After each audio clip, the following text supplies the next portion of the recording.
warahmatullahi wabarakatuh. Alhamdulillah. Puji syukur kita haturkan kehadirat Allah Subhanahu wa ta'ala. Salawat dan salam selalu kita haturkan kepada junjungan alam Nabi kita Nabi Muhammad sallallahu alaihi wasallam. Moga-mogi kita semua, khususnya pelungguh-pelungguh yang ada di luar Madinah Al-Munawwarah, mendapat syafaat daripada Nabi kita Nabi Muhammad sallallahu alaihi wasallam. Dari kota suci Madinah Al-Munawwarah yang merupakan tempat dimakamkannya Nabi kita Nabi Muhammad sallallahu alaihi wasallam, yang mendoakan pelungguh-pelungguh sami moga-mogi pada hari-hari, pada bulan-bulan, tahun-tahun yang akan mendatang, kalian dinasibkan oleh Allah menjadi tamunya Nabi besar kita Nabi Muhammad sallallahu alaihi wasallam di Madinah Al-Munawwarah.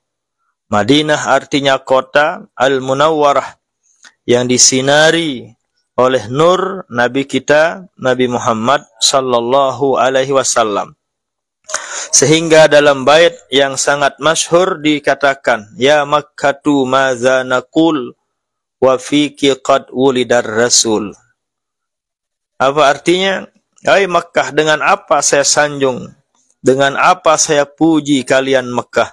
Karena di Makkahlah lahirnya Nabi besar kita Nabi Muhammad sallallahu alaihi wasallam.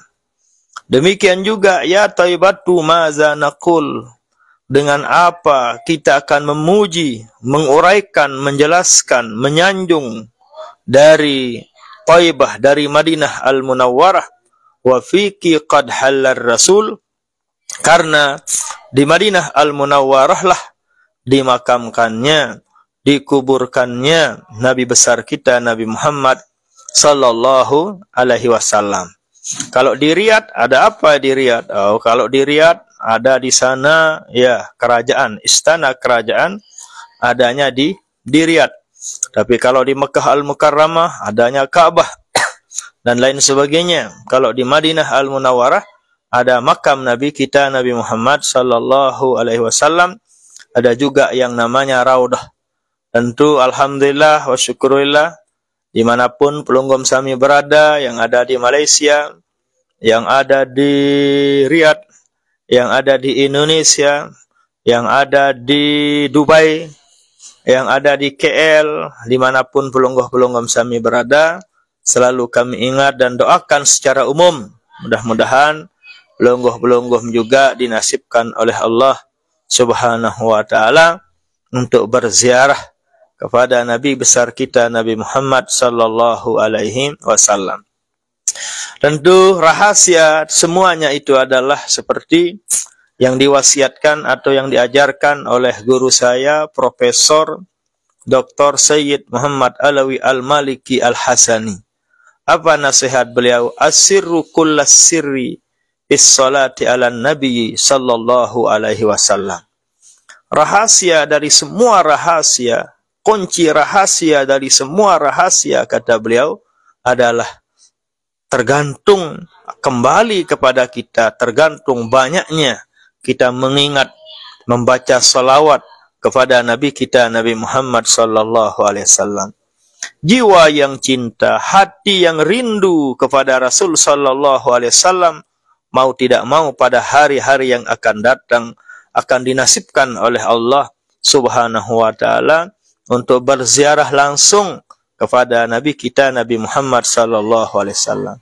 Itulah yang sering kami alami, tahaddus bi nikmatillah, alhamdulillah wa syukurillah. Terkadang sewaktu-waktu hati dan pikiran selalu rindu. Selalu yang kami ingin yang kami cintai, rindukan. Ya jari isin atiangan pikiran adalah ingin bertemu dengan Rasul sallallahu alaihi wasallam. Tatkala ada mahabbah, tatkala ada kecintaan, lamun tetu-tetu ati angan tanu cinta, kangen tiba di sida Nabi, insyaallah supuk waktu badai tedawang, samping tedawang, tipak Madinah Al-Munawwarah.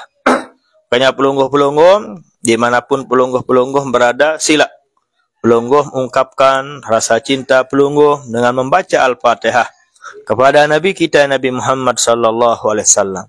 Ungkapkan rasa cinta, kangen, rindu pelungguh kepada Nabi kita Nabi Muhammad sallallahu alaihi wasallam dengan cara pelungguh banyak membaca salawat minimal sehari semalam 313 kali.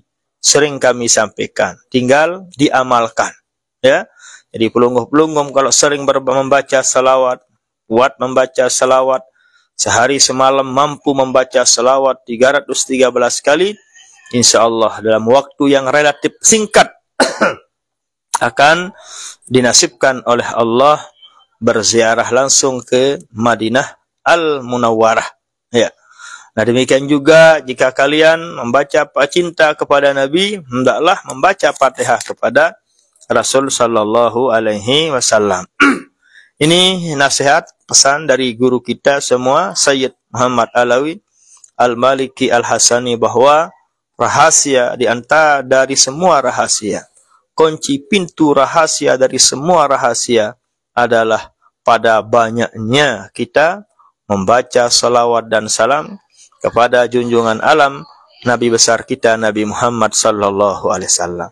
Asal tuah kuat baca selawat tuah nih, kuat-kuat baca selawat, kuat baca Fatihah tiba di sidi Nabi, insyaallah masalah jalannya kita serahkan kepada Allah Subhanahu wa taala. Apakah kita akan bernasib ke Madinah Al-Munawwarah melalui ini, melalui itu, Allah akan memberikan rezeki melalui usaha ini, itu kita serahkan kepada Allah. Karena itu hak pitunya Allah. Kita sebagai hamba, tugas kita hanyalah berusaha, hanyalah berdoa kepada Allah Subhanahu wa taala agar bisa dinasibkan berziarah langsung kepada Rasul sallallahu alaihi wasallam, bisa berdoa di tanah Raudhah yang merupakan tanah surga seperti yang pelungguh-pelungguh sudah alami. Tatkala masuk ke Masjid Nabawi, tentu kita akan perbanyak solat. Karena nilai solat di sana, solatun fi masjid haza, solat 1 rakaat, solat 1 kali di Masjid Nabawi, itu lebih afdal min alfi salatin fi ma siwah illa al-masjidil haram. Lebih bagus daripada 1000 kali di tempat-tempat pelungguh-pelungguh sami. Jadi sekali sembahyang di Masjid Nabawi, solahan sekali, ketimbang 1000 kali di tempat-tempat yang lain. Nah, mawana nike, tatkala pelungguh nantinya dinasibkan oleh Allah Subhanahu wa taala untuk bernasib ke Masjid Nabawi, ya silahkan pelungguh perbanyak solat. Jangan hanya momot, jangan hanya iktikaf saja, tapi berusahalah untuk memperbanyak solat. Nah, yang dari Malaysia, yang dari Riyadh, yang dari manapun lah pelungguh-pelungguh yang ikut ngaji pada malam hari ini, silahkan niatkan orang tuanya. Dengan pelungguh niatkan orang tua pelungguh, insyaallah Allah akan melancarkan rezeki, Allah akan melancarkan usaha pelungguh kami. Ya, ndak niat lalu PT kelapa sawit, ndak niat lalu PT rezeki adik milih, adik mau merarik malik kuningnya. Nah, batur gelanggang girang menu, batur lauk girang menu, lalu jo ke Malaysia, lu kepe mau merarik malik lemak. Ya, jadi usahakan utamakan untuk niatkan orang tuanya. Mudah-mudahan bisa dinaikkan, didaftarkan untuk haji, bisa didaftarkan juga untuk umrah. Karena jika niat kalian suci, niat pelungguh-pelungguh adalah ingin mendaftarkan haji ke orang tuanya, mau mendaftarkan umrah, insyaallah dengan caranya Allah Subhanahu wa taala, dengan kekuasaannya Allah Subhanahu wa taala akan memberikan rezekinya kepada pelungguh-pelungguh sami. Akan tetapi itu semua kuncinya adalah adit tetu-tetu atiangan, ya. An-niyatus shadiqatu, niat yang tetu-tetu, niat semula tetu-tetu, la ta'tari hal awarid, tidak ada yang bisa menghalanginya, ya. Itu juga kata Sayyid Muhammad Alawi Al-Maliki Al-Hasan, lamun tetu-tetu niat tano ndarak bau halangin selain Allah Subhanahu wa taala. Itulah yang kita kejar. Lamun tetu-tetu mula niat lalu pita rezeki, untuk menghajikan orang tua, atau ingin menunaikan ibadah umrah agar bisa menunaikan ibadah haji, ingin berziarah langsung kepada Rasul sallallahu alaihi wasallam, insyaallah ya, insyaallah Allah akan memperlihatkan kekuasaannya kepada pelungguh-pelungguh. Tapi ingat bahwa kuncinya adalah an-niyatus shadiqatu. Niat sak tetu-tetu, niat sak mula jati. Ndak niat aja-aja. Lamun niat sepelang-pelang dan niat sepelang tadi can isi Allah Subhanahu wa taala. Ya, inilah selendang Pringgesele ya. Selendang Pringgesele pun bisa sampai ke Madinah Al-Munawwarah, bisa masuk ke Raudah, bisa juga ikut tawaf nanti di Ka'bah, bisa ke Masjidil Haram. Nah, jika pelungguh nanti yang ada di Pringgesele niatnya adalah baik, niatnya membantu orang, buat sejadah seperti ini, buat kain tenun yang ada di Pringgesele, niatnya membantu orang untuk beribadah ke Mekah Madinah. Nah, pelungguh-pelungguh nantinya yang berniat itu, napi namanya, insyaallah akan dinasibkan oleh Allah. Selendang julu bernasib, ngonek-ngonek bu epin, karing leh mak. Nah, semuanya itu kembali kepada kesungguhan niat kita masing-masing. Ada sahabat saya di bagian sana, Masya Allah, dia pengusaha emas, lagu rugi-rugi diri kaya. Ya, dia tahu apa jaga niat, wallahu a'lam. Ya, sekalipun niat kita sebagai buruh, sekalipun niat kita sebagai kuli, tapi apa yang kita niatkan agar saya bisa ke Mekah, bisa ke Madinah Al-Munawwarah, bisa tunaikan haji, bisa tunaikan umrah, bisa ke Raudah.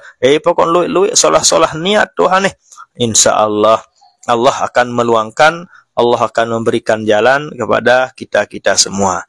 Nah, jadi itu saja mungkin pengajian kita pada kesempatan ini di Madinah Al-Munawwarah. Sudah jam 3 kurang 10 menit mau asar ini. Kalau di Lombok ya sudah Isya sudah di sana ya. Sudah selesai orang menunaikan salat Isya. Sebentar lagi kami mau berangkat ke Masjid Nabawi untuk mempersiapkan diri untuk salat asar berjamaah di Masjid Nabawi. Karena sekali sembahyang di Masjid Nabawi, solahan sekali ketimbang 1000 kali dengan masjid-masjid kita yang ada di Lombok maupun yang ada di Indonesia. Nah, ini saja sebagai wejangan atau sebagai tali silaturahim kita pada kesempatan ini. Sekalipun kami berada dari jauh, selalu kita bisa berinteraksi, selalu kita bisa mengaji, selalu kita bisa berkomunikasi nyambung seperti ini. Mudah-mudahan apa yang kita lakukan bernilai ibadah di sisi Allah. Amin ya rabbal alamin. Tentu ngaji sekali di Madinah Al-Munawwarah tentu lebih bagus ketimbang 1000 kali di Lombok ya. Sekian dan demikian. Terima kasih. Wallahul muwaffiq wal hadi ila sabilir rasyad. Wassalamualaikum warahmatullahi wabarakatuh.